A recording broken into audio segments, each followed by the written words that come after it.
এমন কাউকে সেনা প্রধান হিসেবে নিয়োগ করতে হবে। অন্যথায় যতক্ষণ পর্যন্ত এই সেনা প্রধানই দায়িত্বে থাকবেন, দেখবেন এই বিচার বিভাগে মাথাচাড়া দিয়ে উঠছে, এই পুলিশে মাথাচাড়া দিয়ে উঠছে, এই গোয়েন্দা সংস্থা মিলে মাথাচাড়া দিয়ে উঠছে, এই যে এখানে সাম্প্রদায়িক দাঙ্গা হচ্ছে, আবার দেখবেন যে এই যে খুনি, এই যে হত্যাকারী আওয়ামী লীগের রাজনীতি, আওয়ামী লীগের নেতাকর্মীরা তারা আবার পুনর্বাসিত হচ্ছে। কেন?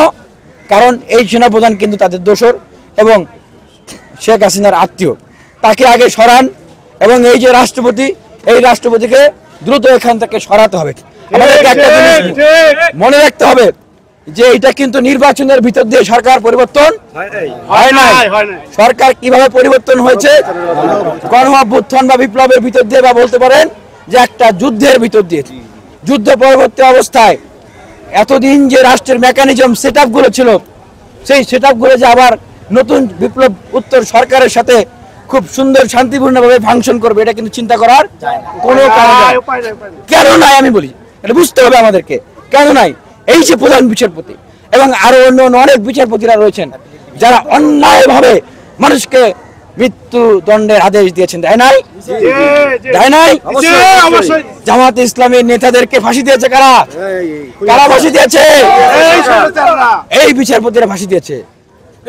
এই যে পুলিশ প্রশাসন এই যে অন্যায়ভাবে রাজনৈতিক নেতাকর্মীদেরকে গুম করেছে, ক্রসফায়ার দিয়েছে, এক্সট্রা জুডিশিয়াল কিলিং করেছে, র্যাব সহ অন্যান্য বাহিনী, তাদের প্রধান, তাদের মরণের ভয় আছে না? শাস্তির ভয় আছে না? তাদেরকে সহযোগিতা করেছে কারা? এই যে গোয়েন্দা সংস্থার বাহিনীগুলো, বিভিন্ন গোয়েন্দা সংস্থার বাহিনীগুলো, তাদের প্রধানেরা তাদেরকে সহযোগিতা করেছে। তার মানে কি? তাদেরকে যদি বিচারের আওতায় নিয়ে আসা হয়, যদি বিপ্লবোত্তর ছাত্র জনতার সরকার গঠিত হয়, প্রশাসন গঠিত হয়, বিচার বিভাগ গঠিত হয়, আইন বিভাগ গঠিত হয়, তাহলে কি হবে? এদের প্রত্যেকেরই কিন্তু হয় মৃত্যুদণ্ড, না হলে যাবজ্জীবন শাস্তি হবে। ভুল বলেছি? এই যে প্রধান বিচারপতি, তার কি হবে? হয় মৃত্যুদণ্ড হবে। মৃত্যুদণ্ড হবে না? অন্যায়ভাবে তিনি অনেককে ফাঁসি দেন। এই যে পুলিশের প্রধান ছিলেন, তার মৃত্যুদণ্ড হবে না? হবে। এই যে এনএসআই, ডিজে বা এসবি, পিপিআই যারা রয়েছেন, এই যে দুর্নীতি দমন কমিশন, তারা মানুষকে মানে দুর্নীতি মুক্ত লাইসেন্স দিতেন আওয়ামী লীগের বড় বড় দুর্নীতিবাজদের। সে কট খাবে না? খাবে না? এই যে মানব অধিকার কমিশন, দেশে এত কিছু হয়ে গেল তিনি ঘুমিয়ে আছেন, তার কি বিচার হবে না? অবশ্যই বিচার হবে। বিচার হবে।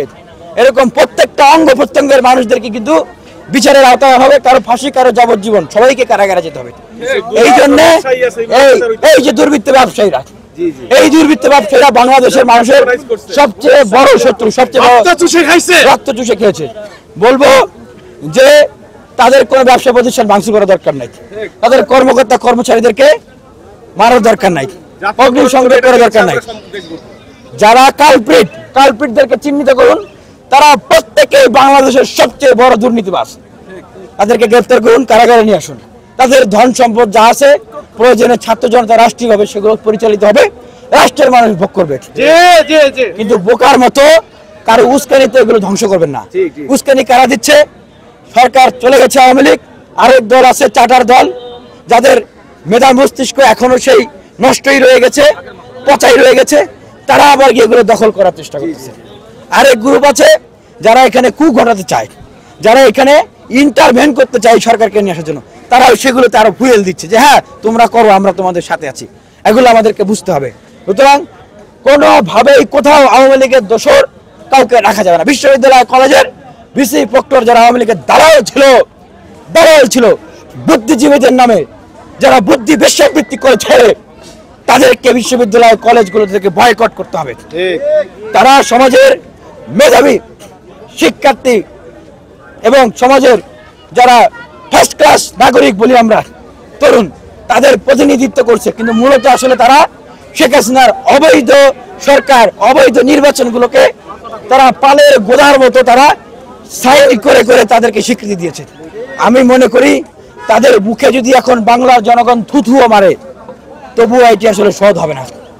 হ্যাঁ, তাদের শাস্তি হওয়া উচিত। বাংলাদেশের মানুষ, শিক্ষিত মানুষ, বাংলাদেশের আপামর জনতা, ভবিষ্যৎ প্রজন্ম, এটি একটা দৃষ্টান্ত হয়ে থাকে। ভবিষ্যতে যারাই ক্ষমতায় আসুক, আপনারা আমরা যদি ক্ষমতায় আসি, আমাদের জন্য ভবিষ্যতে কোনো অন্যায় অপরাধ করার চিন্তা মাথায় ঢুকলে শরীরের পশম যেন শিউরে ওঠে। বাংলাদেশে এই বিপ্লবের পরে যত সরকারি ক্ষমতা আসবে সবার জন্য যেন একটা উচিত শিক্ষা হয়ে থাকে, এটা যেন একটা বার্তা হয়। ধন্যবাদ ছাত্র জনতাকে। আমি আহ্বান জানাবো যে সরকার গঠিত হয়েছে অন্তর্বর্তীকালীন সরকার, আমিও বুঝতেছি না যে আপনারা কেন দ্রুত আপনাদের বিভিন্ন অর্গান, বিচার বিভাগ, আইন বিভাগ, বিভিন্ন মন্ত্রণালয়, বিভিন্ন সংস্থা, তাদের সাথে ছাত্র জনতাকে বসে মত বিনিময় করে সেগুলোকে ভাঙচুর করাচ্ছেন না।